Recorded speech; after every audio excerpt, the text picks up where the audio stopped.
ƙaryar ki juya ɗana yadda kike so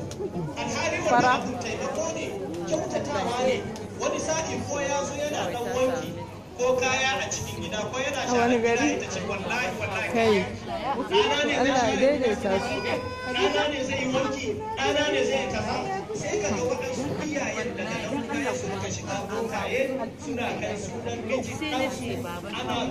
da yadda za a cutar da shi ƙarshen ta a rabu yannan ta da ta zama ko kaya da mai miji ba mai ɗauka domin sakayyar Allah ne zai yi ta binta